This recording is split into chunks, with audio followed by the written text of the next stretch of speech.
신탁, 믿을 신, 뭐야, 신탁, 믿고 맡긴다, 뭐야. 뭔가를 특정해서 저거 나 살게, 나 저거 살게 하고 내 돈을, 그러니까 나 저거 좀 사줘, 나 대신하고 내 돈을 거다 신탁 맡기는 거죠. 그게 특정 금전 신탁. 그죠? 이거 같은 경우는 뭐야? 정기예금을 기초 자산으로 하는 자산 유동화 기업 어음, 즉 ABCP. 나 저거 살래. 저거 좀 나 대신 사줘. 내가 돈 줄 테니까. 이렇게 된 거죠. 은행은 자 이렇게 하면 증권사는 스스로 따먹어서 좋은 거고요. 은행은 또 왜 환영을 하냐? 왜 좋아하냐? 1,000억, 2,000억, 3,000억의 거액의 자금을 정기예금으로 유치할 수가 있잖아. 그럼 그 돈으로 또 뭐 대출도 해줄 수 있는 거고 여러 가지 또 수익을 낼 수 있으니까. 그러니까 은행도 좋은 거죠. 근데 이게 약간 좀 안 좋은 게 하나 있는데 뭐냐면요. 그 회사채라고 해서 회사채. 기업들이 회사채를 발행하지 않습니까? 그죠? 회사채를 왜 발행해? 돈이 없으니까 발행하지 뭘 왜 발행해? 그죠? 돈 끌어다 쓰려고 발행하는 거잖아요. 기업이요, 유동성 위기에 빠지거나 또는 유동성 위기까지 아니더라도 내가 뭔가 돈이 필요해. 그러면은 자금을 조달하는 방법이 여러 가지가 있어요. 뭐 유상증자, 상장사 같은 경우 유상증자를 할 수도 있는 거고, 아니면 뭐 은행권에서 차입, 그냥 빚을 내갖고 차입, 대출을 받아올 수도 있는 거고, 아니면은 회사채를 발행할 수도 있는 거고, 여러 가지 방법이 있는데, 그 중에 하나가 일반적인 방법이 회사채를 발행하는 건데요. 자, 우리가 왜 부동자금이라고 그러잖아? 부동자금. 부동자금이 뭐래요? 이 돈에는 흐름이 있다고 그랬잖아요.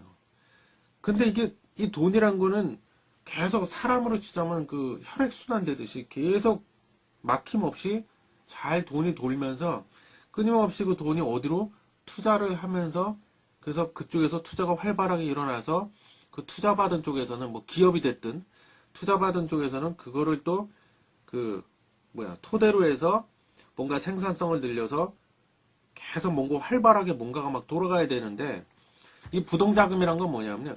그 돈이 내 마음 갈 곳을 잃어. 그죠? 어디로 가야 될지 방향성을 잃어버렸다는 거죠. 그래서 이게 내가 지금 어디로 가야 되지? 어디다 투자를 해야 되지? 어디로 가야 되지? 어쩔 줄 몰라서 정체되어 있는 그런 걸 부동자금이라고 그래요. 응?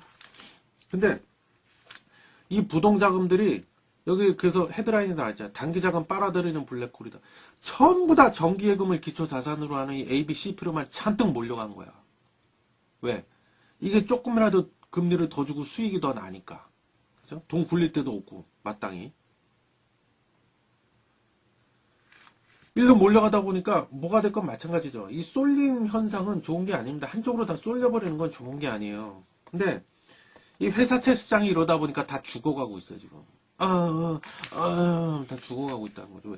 회사채를 발행해도 그 회사채를 다 사줘야 되는데 안 사줘. 그죠? 투자하는 사람 입장에서는 회사채 그걸 뭐하러 그거 사냐? 괜히 불안하게 시리. 그 기업 망하면 어떡하라고?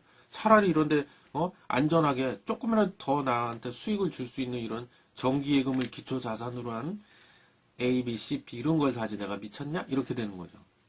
그러니까 기업들은 자금이 필요해도 자금 조달할 수 있는 방법이 점점 이제 줄어들기 시작하는 거죠. 그 중에 하나가 회사채를 발행하는 거라고 했는데 그 시장이 지금 죽어가고 있으니 아무도 회사채를 안 사주려고 한다는 거죠.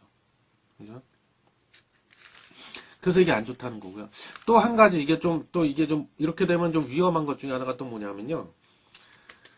아까 일단 그거는 말씀드렸잖아요. 증권사들이 어떻게 해서 특정 금전 신탁의 형태로 이렇게 ABCP, 정기예금을 기초 자산으로 한 ABCP를 팔았는지에 대해서 그 과정을 간략하게 설명드렸는데, 이게요, 그나마 국내 은행에다 이 사람들이 정기예금으로 해놓고 요걸 기초 자산으로 해서 ABCP를 발행하면 그나마 괜찮은데, 중국의 예를 들면 대표적인 은행, 중국의 은행 큰 거 많잖아요. 그 중에 하나 공상은행이라는 게 있어요. 공상은행. 예를 들면 그런 데다가 또 갖다가 정기예금으로 해놓고 위안화로 예금한 거죠. 원화를 위안화로 바꿔서 거기다가 또 1,000억, 2,000억, 3,000억을 갖다 박아놓고 그걸 또 기초자산으로 해서 ABCP를 발행해서 또 팔았다는 거예요. 예? 이게 참 어떻게 보면은 우리나라 사람 돈 갖고 중국 그 돈이 중국으로 흘러들어가서 중국 은행들의 배만 불려준 게 아니냐. 왜 배만 불려줬냐. 정기예금을 받았잖아, 걔네들이. 그럼 그 정기예금을 가만히 두고 그냥 이자만 주고 있습니까? 은행이 바보입니까? 그거를 또 뭘로 활용해? 그걸 대출 재원으로 쓰고 있다는 거예요, 지금. 그 돈으로다가 중국 사람들한테 대출을 해주고 이자 따먹고 앉았다는 얘기예요. 예?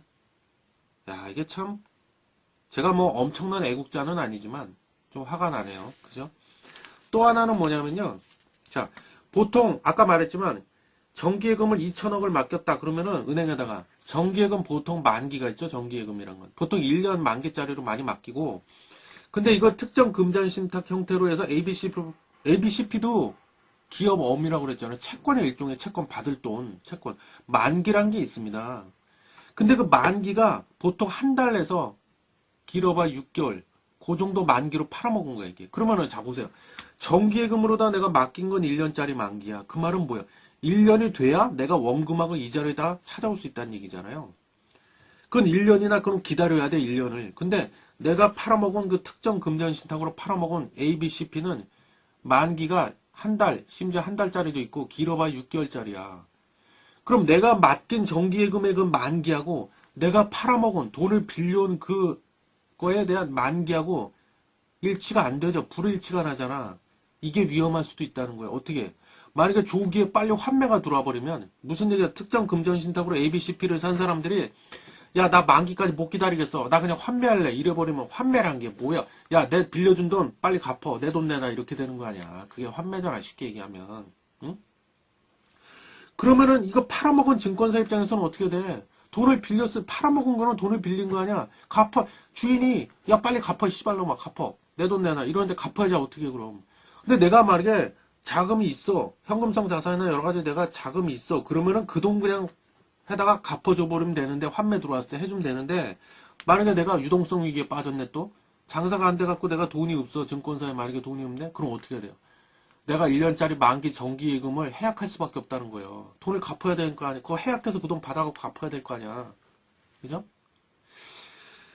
그런 일이 벌어질 수 있다는 거죠. 근데 여기 나온 얘기로는 이 ABCP는 정기예금을 기초자산으로 즉 이걸 담보로 발행한 거기 때문에 뭐 별로 위험하지 않다 이렇게 나와 있는데 왜 정기예금 내 계좌에 돈이 들어가는데 그걸 뭐 은행이 파산하지 않는 이상은 뭐 떼일 일이 없다 뭐 이런 거죠. 근데 좀 그죠?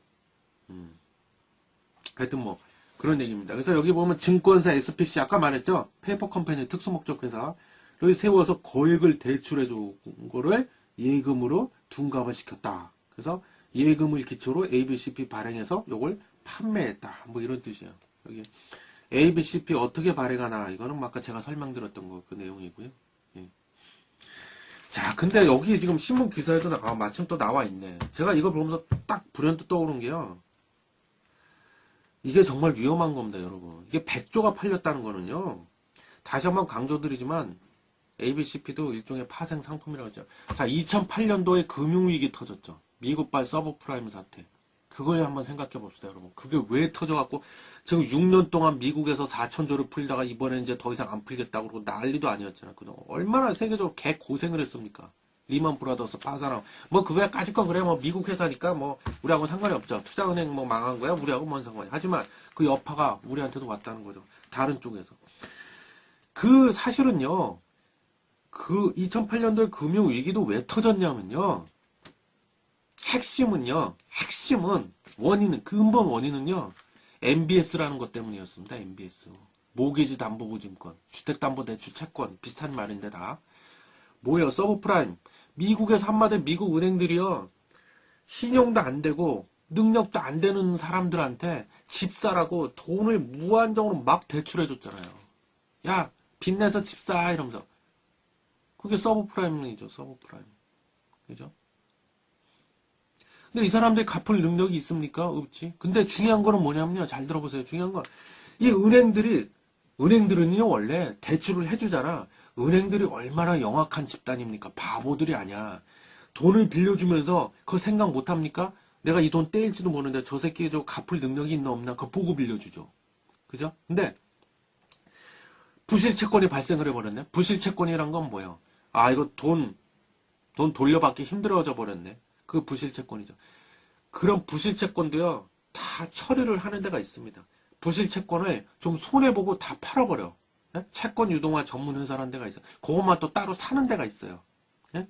그래서 자, 서브프라임 사태, 자, 그 MBS가 뭐냐면 그것도 일종의 파생 상품이라고 그랬잖아요. 모기지 주택 담보 대출 채권 뭐 그래요. 우리말로 굳이 옮기자면 그것도 이제 ABS라고 그래서 자산 유동화 증권 중에 그 종류 중에 하나가 MBS인데요. 그 ABS가 또 뭘까 또 헷갈리죠. 그건 나중에 또 신문 기사 나오면 또 연관해서 자세히 또 오늘처럼 이런 식으로 말씀드릴게요. 간단하게. 근데 자, MBS는 뭐냐면요. 주택담보대출 채권이라고 그랬잖아요. 비슷한 말이잖아요. 그죠? 채권이야. 이 사람들이 그러니까 주택 담보할 때 우리 가서 은행에서 그 주택을 내가 살려고 하는 집을 담보로 맡기고 돈을 빌리잖아요. 그래서 만약에 돈 못 갚으면 막 경매 넘어가고 집 넘어가고 이러잖아요. 근데 그 은행들이요. 그거를 돈을 빌려주고 나서 그 채권이죠. 채권. 내가 받을 권리가 있는 채권. 그거를 또 팝니다. 유동화시켜. 네? 그걸 또 기초 자산으로 해서 또 채권을 발행합니다. 그 유동화시켜. 그게 뭐냐면 MBS야. 근데 그 MBS를 미국의 2008년도 금융위기 왜 터졌냐 그걸 얘기하고 있잖아요. 미국의 리먼 브라더스라든가 리먼 브라더스 또는 뭐 골드만삭스 그죠? 뭐 이런 데서 투자은행이라고 보통 그러잖아요. 투자은행에서 그걸 또 다 사드립니다. 싹 사가지고 모아가지고 그거를 비유로 하자면 한 대 이렇게 모아가지고 그걸 또 잘게 막 쪼개가지고 그것들을 또 여러 가지 머리 좋잖아. 천재들이잖아. 어? 금융공학 막 이러잖아요. 그거를 또 여러 가지 기초 자산으로 해가지고, 그거를 온갖 종류의 파생 상품들을 다 만들어냅니다. 그래서 그걸 또 다 팔아먹었어, 또. 응? 그걸 산 사람들이 있을 거 아니에요? 즉, 거기에 투자한 사람들이 있어요. 근데 이건 중요한 건 뭐냐면요. 연쇄 도미노 현상. 다 연쇄적으로 얽혀 있는 겁니다. 그 근간은 뭐예요? MBS였죠. 모기지 주택담보대출 채권. 아까 얘기했잖아. 갚을 능력도 안 되는 사람들한테 돈을 빌려준 은행이 있었다 그러잖아. 집사라고. 그래서 그 사람들이 그거를 빚을 내서 집을 샀잖아. 너도 나도 막 집 샀잖아. 근데 거기서 빵꾸가 나버린 거야. 거기서 터져버린 거죠. 못 갚아버리니까는 연쇄 반응. 연쇄, 도미노. 그래서 금융위기가 그렇게 터진 거라고 보시면 됩니다.